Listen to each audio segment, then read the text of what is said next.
क्या कोई चीज अनंत हो सकती है? क्या कोई चीज ऐसी हो सकती है जिसका अंत ना हो?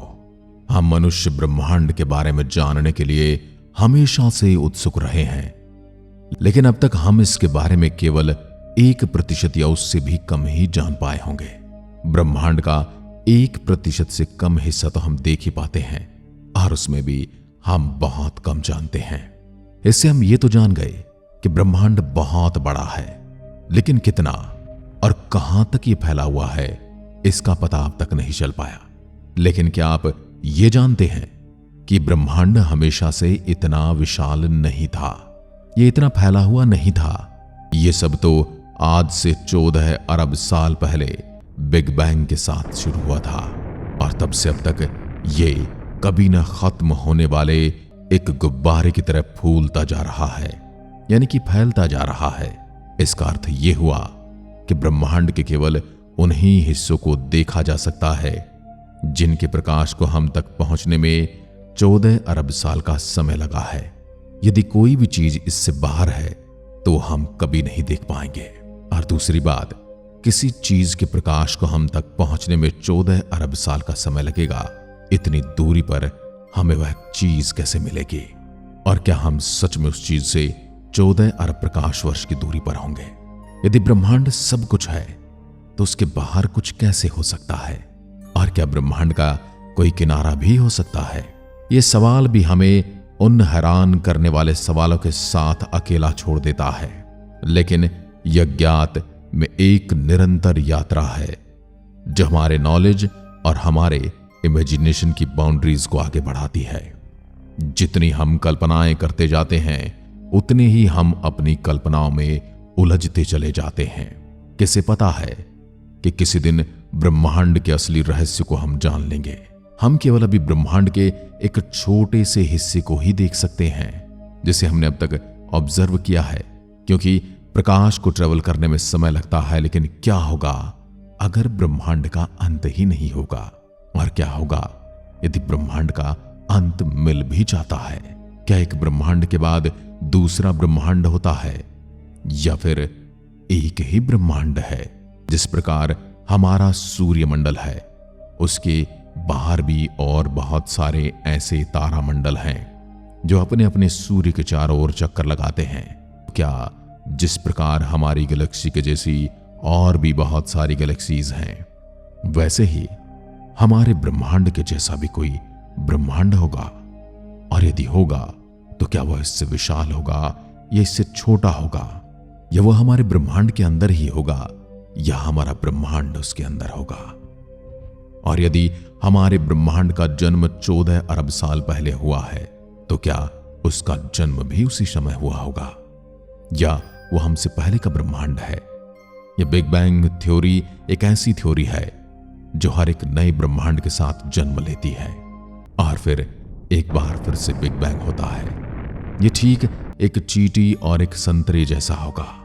एक चींटी संतरे का पूरा चक्कर लगाकर वापस उसी जगह पर पहुंच जाती है जहां से वो चली थी। यदि आप समुद्र से यात्रा करेंगे तो आप पृथ्वी के उसी हिस्से पर वापस लौट जाएंगे जहां से आपने अपनी यात्रा शुरू की थी।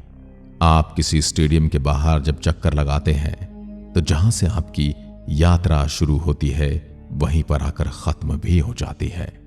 और इस प्रकार हम कितने भी चक्कर लगाते रहें, उस चीज का अंत नहीं आता है। क्योंकि यदि हम किसी फल की शेप को देखें, संतरे के छिलके को देखें, तो उसका कोई अंत स्पष्ट है ही नहीं, उसकी कोई बाउंड्री ही नहीं है। हां, हम उससे बाहर से देखकर जरूर कह सकते हैं कि पूरे संतरे की बाउंड्री यहां तक है। लेकिन यदि हम चींटी के समान छोटे हैं तो हम कभी उसका किनारा नहीं ढूंढ पाएंगे। ब्रह्मांड भी कुछ ऐसा ही हो सकता है, एक ऐसा स्थान जो अपने आप में वापस मुड़ जाता है, जिसे समझ ले कि हमारा दिमाग स्ट्रगल करता है। इस सिनारियो में कोई बॉर्डर नहीं होगा। हम पूरी 3D दुनिया संतरे के छिलके की तरह होगी, और अगर आप कभी समय तक एक स्ट्रेट लाइन में उड़ते हैं तो आप वापस वहीं पर पहुंच सकते हैं जहां से आपने शुरुआत की थी। पृथ्वी पर हम चीजों को क्षितिज के पार गायब होते हुए देख सकते हैं, जो हमें ग्रह के आकार को मापने में मदद करता है।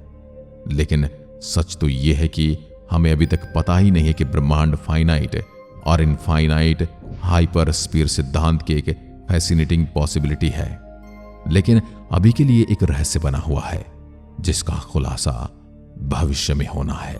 तो तारों को निहारते रहें और इस पर विचार करते रहें। शायद ब्रह्मांड एक ब्रह्मांडीय संतरे का छिलका है जो हमारे जैसी बहुत सारे छोटे मोटे जानवर इसके ऊपर घूम रहे हैं और हर कोई इसके अंत तक पहुंचना चाहता है। और यदि ऐसा है तो उसके अंत तक हम कभी नहीं पहुंच पाएंगे, ना ही हम उसके अंत को समझ पाएंगे और ना ही उसके अंत को देख पाएंगे।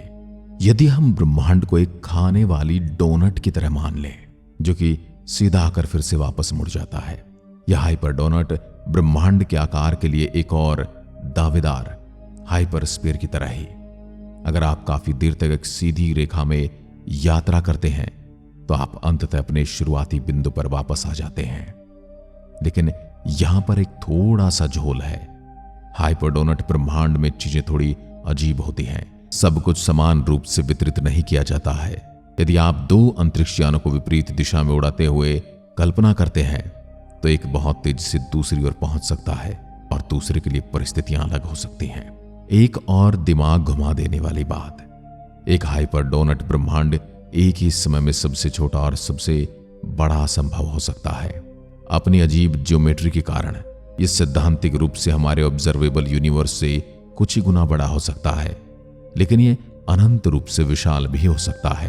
क्योंकि क्या होगा अगर ब्रह्मांड का वास्तव में कोई अंत ही नहीं है? क्या होगा अगर अंतरिक्ष हमेशा के लिए चलता रहता है?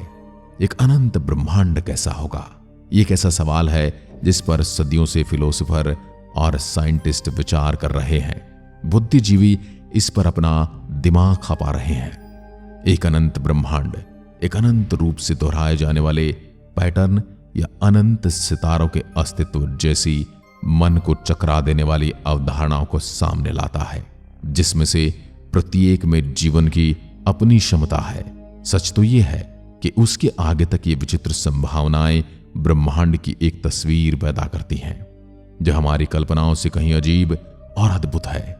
तो तारों को निहारते और सोचते रहिए, ब्रह्मांड वास्तव में किस आकार का है? ब्रह्मांड हमारी परिकल्पनाओं से भी परे है। लेकिन क्या होगा यदि यह विशाल न हो, बिल्कुल सचमुच अनंत हो? यानी कि विशालताएं की सारी सीमा रेखाएं पार करके यह अनंत हो। एक अनंत ब्रह्मांड हमारा दिमाग चकरा देने वाला है। सबसे पहले, अगर इसका कोई अंत नहीं है तो क्या इसका मतलब यह हुआ कि यह शाश्वत है? यानी इसका कोई आरंभ भी होगा, या फिर यह हमेशा हमेशा से ऐसा ही है? हमेशा के लिए मौजूद था, हमेशा के लिए मौजूद है और रहेगा? क्या कोई ऐसा समय था जहां सचमुच कुछ नहीं था और फिर सब कुछ बिग बैंग के हमारे पास पुख्ता सबूत हैं जो बताते हैं कि ब्रह्मांड का एक निश्चित शुरुआती बिंदु था? एक अनंत ब्रह्मांड में आकाश गंगाएं लगातार एक दूसरे से दूर जा रही हैं, जो अंतरिक्ष के ही फैब्रिक को खींच रही हैं। ये एक असीम रूप से फैलने वाला गुब्बारा सा प्रतीत होता है, दिमाग को फैला देने वाला, दिमाग को चकरा देने वाला। रुकिए, अभी तो और भी हैरान होना बाकी है। इस अनंत ब्रह्मांड की यात्रा करने की परिकल्पना करें। नई आकाश गंगाएं, विचित्र ग्रहों और शायद परग्रही जीवन, जिसे आप एलियन लाइफ भी कहते हैं, उसका सामना करना। लेकिन अंतिम दिमाग यात्रा के लिए तैयार हो जाओ। कल्पना से भी लंबे समय तक यात्रा करने के बाद आप मोस्ट माइंड ब्लोइंग खोज पर ठोकर खा सकते हैं। ये कैसे संभव है? क्योंकि ब्रह्मांड में सब कुछ एक सीमित संख्या में निर्माण ब्लॉकों से बना है। मूलभूत कण और सामग्री की एक सीमित संख्या के साथ आप केवल सीमित संख्या में संयोजन बना सकते हैं। ये संख्या हमें एस्ट्रोनॉमिकल लग सकती है, लेकिन ये वास्तव में अनंत है। तो इस अनंत अंतरिक्ष में जो हमेशा के लिए भरा है, आप अपनी कॉपी से सामना कर सकते हैं। यानी कि आपको अपना हमशक्ल, बिल्कुल आपके जैसे व्यवहार करने वाला कोई दूसरा जीव या मनुष्य मिल सकता है। पुनरावृत्ति यानी कि रिपीटेशन पैराडॉक्स। सब कुछ अद्भुत है यहां पर। अब सिर्फ इसलिए कि कुछ संभव है, इसका मतलब यह नहीं कि यह अवश्य होगा। हो सकता है कि ब्रह्मांड हमेशा के लिए चले, हो सकता है आप वाकई में एक तरह के हों। तो ये रहा एक और विचार। अगर नियम और फिजिक्स हर जगह एक समान है, तो दूर, बहुत दूर समान परिस्थितियों ने तारों और ग्रहों को जन्म दिया होगा।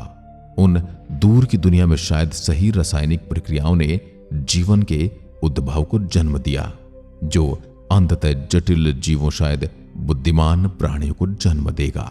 ब्रह्मांड की विशालता का मतलब कि अगर कुछ एक बार हुआ पृथ्वी पर जीवन की तरह, तो संभव कि ये कहीं और फिर से होने की संभावना शून्य नहीं हो सकती। ये एक दिमाग को झकझोर देने वाली संभावना है जो हमें जवाबों से ज्यादा सवालों के साथ छोड़ देती है। ब्रह्मांड अनंत संभावनाओं का स्थान है, शायद अनंत दोहराव भी है। यानी कि ब्रह्मांड अपने आप को बदलता रहता है। जैसे एक जीव दूसरे जीव को जन्म देता है और अपनी प्रॉपर्टी, अपना सब कुछ उसे सौंप देता है, वैसे ही शायद ब्रह्मांड भी करता है।